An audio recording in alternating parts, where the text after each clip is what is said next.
Do you want to write a fantasy book but don't know what type of book it's going to be? Do you have an idea in mind but don't know what genre it falls under? Or do you already have a book and you don't know whether it's high fantasy or low fantasy? Don't worry, I've got your back. I'm Hira and I'm here to help you be the author you were meant to be. And that means finding out about what's high fantasy and what's low fantasy. High fantasy. So, high fantasy is generally set in an alternate world, which is not our world. It could be Earth. That's not something you don't have to have in your book, but it can't be our Earth as we know it. In high fantasy, which generally takes place in some exotic world or location, the main character always normally starts off as weak and timid, where they're not superheroes of their story. They don't know where they're going. They don't really want to go anywhere. And a good example of high fantasy is Lord of the Rings. And so in Lord of the Rings, Frodo, I'm going to use Hobbit because I remember that more. Bilbo is a normal hobbit. He doesn't want to go anywhere. He wants to stay exactly where he is. He's weak, he's timid, he's very, very childish and selfish. He doesn't want to go anywhere. He doesn't want this random wizard coming into his house and having tea. And the most world he knows is a small town he's living in.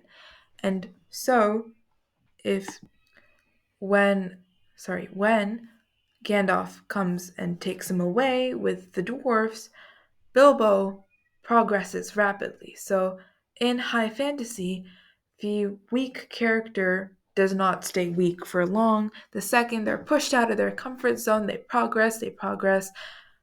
High fantasy is more of an external thing. It's the growth of plenty of characters due to their external surroundings and what happens to them. The story revolves around the oddness and exoticness of the main character. So we generally don't have normal human beings as the main characters in high fantasy. For example, Bilbo is a hobbit, and the book generally revolves around the way this exotic ability of the character helps them become the hero of the story.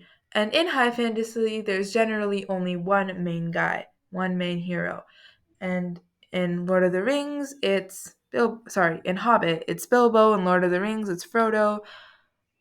And these people have extraordinary talent. I don't think this applies to Lord of the Rings, but they're generally better than everyone else who could have gone on this quest they're going on. And as opposed to the protagonist, the antagonists are so in high fantasy, protagonists are good. They're just really good. They save the world. There's no morally gray character who's serving as the protagonist. And villains are not relatable, generally. They're really, really evil. For example, Sauron, and there's no backstory to them. There's nothing that us as readers can relate to. We're just trained to hate them along with our hero. And this, as though many people make it sound bad for villains to just be evil, it's not really that bad. It's kind of nice to have someone you really, really hate and you want to hate. It's kind of annoying to not know what to like, what not to like. Because in low fantasy, which is what we're going to see next, sometimes the hero has too many flaws and the villain has too many good sides. You don't know who you're rooting for, you don't know who you're against. So in high fantasy, it's easy to tell. Villains are evil, heroes are good, and generally the story is about this good versus bad, or light versus dark, for example, Star Wars. And there is no relation between this world and the world we're in. So even though it could be Earth, there's something really, really wrong with that Earth that's not there in our real world. And in high fantasy, it's more action, action, fighty, fighty, stabby, stabby than thinky, thinky. So it's more action than plot. Examples of high fantasy are Game of Thrones, Lord of the Rings, Chronicles of Narnia, stuff like that. Next, we have low fantasy. So, low fantasy is set in our world, the real world. Extraordinary events act on this normal world, bringing us to the fantasy part of it, but for the most case, it's in our world. And a wonderful example of this is Percy Jackson. In Percy Jackson, the real world and the mythology world is binded together. And although Percy lives in the same earth that we live in and the same place that we live in, I mean, not in Earth, he still undergoes extraordinary events. For example, meeting the Greek gods or, being a demigod. And so in low fantasy, there are fantastical elements that occur in the world that we live in. So, in low fantasy, there also doesn't have to be one main character, and another good example of this is Heroes of Olympus. Or I guess you could take Harry Potter, but that also would be one main character, and Ron and Hermione would be sidekicks.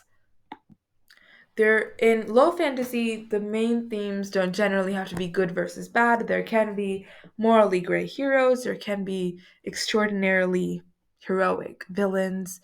The world they're living in generally has more humans as opposed to aliens, although this rule can be broken. And the magic systems here are less complicated, although Harry Potter, I think, broke that law. A good comparison is in Lord of the Rings, we had a different language, we had whole new species were being introduced. It was a whole new world that we had not been a part of before we'd read this book. But in Percy Jackson, we knew this world. We knew New York existed. We were aware of the concept of school, of camp. And so the amount of things the author had to explain to us was less than it would be in high fantasy. Another thing I like to point out is in high fantasy, the story normally ends in war. Meanwhile, in low fantasy, war is considered a bad thing. Although war does happen, and I'm not saying it doesn't, it's generally considered a bad thing. The characters try to avoid war and normally end up in war. Meanwhile, in high fantasy, war is like a sign of strength and victory and whatnot.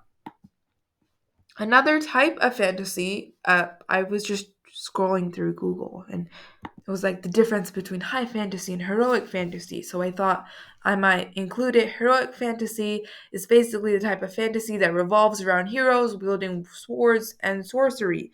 And I guess you could include that in both low fantasy and high fantasy. And by the end of this video, I hope you know what type of book your book is. Be sure to tell me in the comments below, and I'll be back.